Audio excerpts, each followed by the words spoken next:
আমি যেই দিন প্রথম বউ হয়ে এসেছিলাম এই বাড়িতে, আমার শাশুড়ি মা আমাকে দেখে নাক ছিটকানি দিয়ে একটা কথা বলেছিল আমার বরকে, খোকা, তোর পছন্দ দেখে আমি না বলে পারলাম না, শেষমেশে এমন একটা কালো মেয়েকে বাড়ির বউ করে নিয়ে আসলি, পাড়াপড়শির কাছে মুখ রাখলি না আমাদের।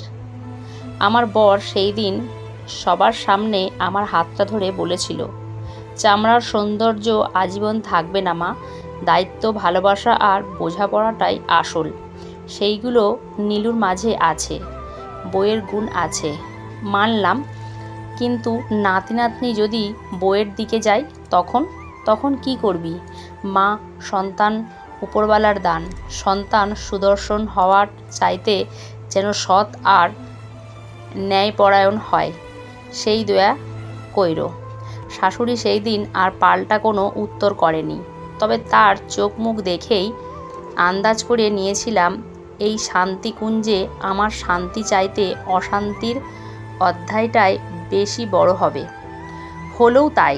পদে পদে শাশুড়ি সবার সামনে অপদস্থ করতে লাগলো আমাকে। নিজের সর্বোচ্চ দিয়ে সব কিছু করার পরও তার মনে একটুও জায়গা করতে পারিনি। তবে আমার শ্বশুরটা ছিল স্রোতের বিপরীতে। ভাগ্যিস কপাল করে এমন একটা শ্বশুর আর জামাই পেয়েছিলাম। শান্তিকুঞ্জে আমি বউ হয়ে আসার কয়েক মাস পর আমার দেবর বিয়ে করলো। মেয়েটাকে দেখতে মাশাল্লাহ, গায়ের রং দুধে ধোয়া। ফলস্বরূপ আমার শাশুড়ি হলো ছোট বউয়ের ভক্ত। ছোট বউ বলতেই অজ্ঞান, তার 7 খুন মাপ। ছোটর প্রতি এমন মন উজাড় করা ভালোবাসা দেখে মাঝে মাঝে নিজেরই মনে আক্ষেপ করে বলতাম, উপরবালা কেন যে এমন রং দিয়ে পাঠাইলো। বাড়িতে কোনো মেহমান আসলে ছোট বউকে ঠিক যেভাবে সবার সামনে তুলে ধরত, আমাকে ঠিক সেভাবেই আড়াল করার চেষ্টা করত। কেউ ভুলক্রমে জিজ্ঞাসা করলে বলতো, বড় খোকাটা কোহকে যে ধরে এনেছে উপরওয়ালা ভালো জানেন।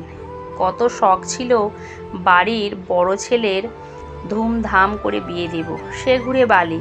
বলা নেই কওয়া নেই, ধুম করে বাড়ি এনে হাজির হলো। মায়ের কথা শুনে দেখতাম তারা আমার দিকে ব্যঙ্গাত্মক দৃষ্টিতে তাকিয়ে মুখ টিপিয়ে দিয়ে হাসছে, যেন আমি চিড়িয়াখানা থেকে পালিয়ে আসা কোনো চতুষ্পদ জন্তু। দিনের বেলায় হয়ে যাওয়া সারাদিনের ঘটনাগুলো যখন নীরব রাতের আধারে মস্তিষ্ক জুড়ে ভিড় করত, তখন নিজের অজান্তেই 2 চোখে জল ভরে উঠত। বিয়ের ঠিক 1 বছরের মাথায় আমার শ্বশুর মারা গেলেন।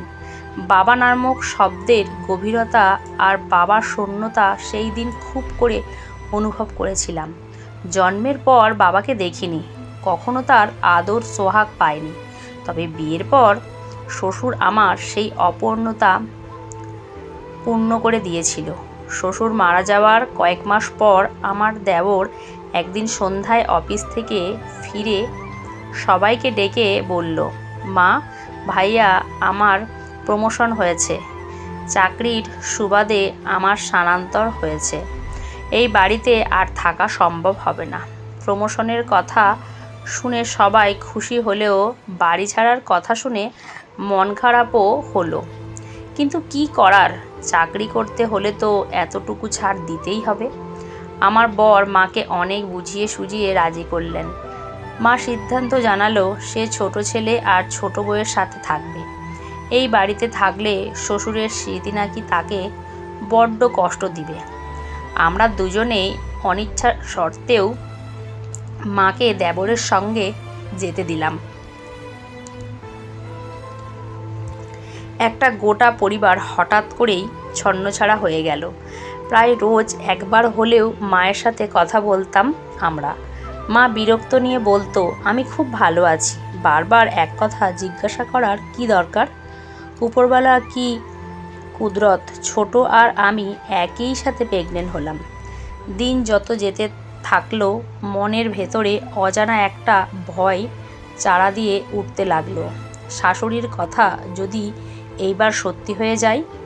একদিন বিকেলে হুট করেই শাশুড়ি এসে হাজির হলো বাসায়। জিজ্ঞাসা করাতে বলল, ছোট বৌমা প্রেগনেন্ট। এই অবস্থায় সেখানে থেকে বৌমার কাজ বাড়ানো চান না তিনি। মনে মনে বেশ খুশি হলাম। যাক, শেষমেশ তো ঘরের মানুষ ঘরে ফিরেছে। আর এই অবস্থাতে মনোবল বাড়ানোর জন্যও পাশে একজন কেউ লাগে। প্রেগনেন্ট থাকা অবস্থাতেও দেখতাম মা সারাদিন এটা ওটা আবদার করতো আমার কাছে। আমি খুশি মনে তার আবদার পূরণ করতাম। এই সব দেখে মাঝে মাঝে আমার বর বকাবকি করতো। এই অবস্থাতে নাকি বেশি ছুটাছুটি বাচ্চার জন্য বিপজ্জনক। আমার যখন 7 মাস, তখন একদিন রাতে শাশুড়ি প্রচণ্ড রকম জ্বর হলো। রাহাত খুব করে বলার পরেও তাকে হাসপাতালে নিয়ে যাওয়া গেল না। আমি রাহাতকে আশ্বস্ত করে বললাম, সমস্যা নাই, তুমি ডাক্তার নিয়ে আসো, আমি মায়ের সেবা করব। রাহাত অবাক হয়ে বলল, তোমার নিজেরই এখন দেখভাল করার জন্য একজনকে লাগবে, তুমি কিভাবে আর একজনের সেবা করবা? সেই রাত পুরো নির্ঘুম কেটেছিল আমাদের। সারা রাত মাথায় জলপট্টি দিয়ে শেষ রাতে জ্বর ছেড়েছিল মায়ের। আমার এমন পাগলামি দেখে সেই দিন রাহাত খুব বকেছিল, কিন্তু আমার বিশ্বাস ছিল মা একদিন তার নিজের ভুল বুঝতে পারবে। সেই দিন ঠিকই আমাকে বুকে টেনে নেবে। 8 মাসের মাথায় আমি চাইলেও মায়ের আবদার আর পূরণ করতে পারতাম না। পেটের ভারে চলাফেরা করা মুশকিল তখন। সকাল বিকেল কাজের বুয়া এসে যা করার করে দিয়ে চলে যেত, কিন্তু মাকে দেখলাম তিনি কেমন জানি একটু বেশিই খিটখিটে হয়ে গিয়েছেন। একদিন দুপুরে পেটে অসহ্য যন্ত্রণা নিয়ে শুয়ে আছি, দেখি মা চিল্লাচ্ছে। কোনো রকম দেয়াল ধরে বেরিয়ে গিয়ে জিজ্ঞাসা করলাম, কি হয়েছে মা? শাশুড়ি ঠোঁট বেঁকিয়ে বলল, আমি আর তোমাদের বাসায় থাকবো না। এই কয়টা দিন এসেছি তাতেই এমন অবহেলা? না জানি এভাবে থাকলে কি জুটতো কপালে। কেন মা, কি হয়েছে? কি হয়নি সেটা বলো। মা, কি আমি হইনি? প্রসবের আগের মুহূর্ত পর্যন্ত একা হাতে সমস্ত কাজ করেছি, শ্বশুর শাশুড়ির খেদমত করেছি। আর আজকালকার মেয়েরা গর্ভবতী হচ্ছে, কি হয়নি অমনি শুরু কত রকম ঢং। আমি আজকে এই ছোট ছেলের বাসায় চলে যাব। আমি আটকানোর চেষ্টা করলেও রাহাত আটকানোর চেষ্টা করেনি। আর ব্যাগপত্র গুছিয়ে মাকে একটা সিএনসিতে তুলে দিয়ে আসার পর আমাকে মন খারাপ করে বসে থাকতে দেখে বলল, কিছু মানুষকে নিজের কলিজা কেটে ভুনা করে খাওয়ালেও খাওয়ার শেষ বলবে লবণ কম হয়েছে। মা তোমাকে মন থেকেই মেনে নিতে পারেনি তো মুখে আর কি বলবে? মন খারাপ করো না, মা যেই দিন তোমার মূল্য বুঝবে সেই দিন নিজে হাতেই ফিরে আসবে। রাহাতের কথা বিফলে যায়নি। মাত্র 15 দিনের মাথায় আবার শাশুড়ি ফিরে এলো বাসায়। আসার পর দেখলাম তার ভেতরে একটা পরিবর্তন হয়েছে। আগের মতো আমাকে আর হুকুম করে না, যতটুকু সম্ভব নিজের কাজ নিজেই করে। না পারলে তখন বুয়াকে বলে। একদিন বিকেলে ব্যালকনিতে বসে আছি, হঠাৎ করে শাশুড়ি একটা বাটি ভর্তি স্যুপ নিয়ে গিয়ে বলল, বৌমা স্যুপটা খেয়ে বলো তো কেমন হয়েছে। শাশুড়ির কথা শুনে আমি থ মেরে রইলাম কিছুক্ষণ। আমি কি সত্যি দেখছি? কি হলো ধরে? স্যুপের বাটিটা নিয়ে মুখে দিতেই পরম তৃপ্তিতে চোখ বুজে এলো আমার। শাশুড়ি আমার মাথায় হাত রেখে বলল, বৌমা তোমার ওপর অনেক অত্যাচার করেছি, পারলে ক্ষমা করে দিও আমায়। কি করব বলো? আমি চাইনি তোমার ওপর কঠিন হতে, কিন্তু শাশুড়ি নামটা হয়তো আমাকে অমন বর্বর বানিয়ে দিয়েছে। কেন জানো? আমি কোনো কথা না বলে মুখ তুলে তাকালাম। শাশুড়ি আবার বলা শুরু করলো, আমি বরাবরই চেয়েছি আমার সাথে হওয়া অন্যায়গুলো তোমার উপর তুলতে। তোমার শ্বশুররা 3 ভাই ছিল, সবার বড় ছিল রাহাতের বাবা। দেখতে দেখতে আমি আর 2 জনের তুলনায় কম সুন্দরী, আর অর্থবিত্তের দিক দিয়ে তোমার শ্বশুর দুর্বল হওয়াতে শাশুড়ি আমাকে উঠতে বসতে অপদস্থ করত সব সময়। তার অবহেলার জন্য আমার 2টো সন্তান মারা গিয়েছে। তাই তুমি যেই দিন এই বাড়িতে প্রথম আসলে, আমিও আমার শাশুড়িকে আমার ভেতরে ধারণ করে নিয়েছিলাম। এই কয়েকদিনে নিজের মনের সাথে অনেক যুদ্ধ করেছি, প্রশ্নবিদ্ধ হয়েছি বারবার নিজের বিবেকের কাছে।